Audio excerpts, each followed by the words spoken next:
অফিসারকে হত্যা করছে। সেদিন কোথায় ছিল হাসিনা? সেদিন হাসিনা কোথায় ছিল?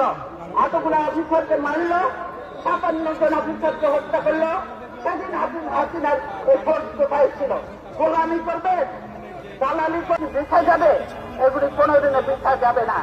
আজকে যারা এই জুলুম নির্যাতন করছেন তাদেরকে এদের মতো চোখের পানি ফেলতে ফেলতে বুঝতে বুঝতে তারা তাহলে ইনশাল্লাহ। আর আপনারা ঘরে ঘরে ঢুকে এখন মানুষ হত্যা করছেন, মনে করেন যে এগুলোর হিসাব নেই। এই মানুষের অধিকারের জন্য সংগ্রাম করতে হয়।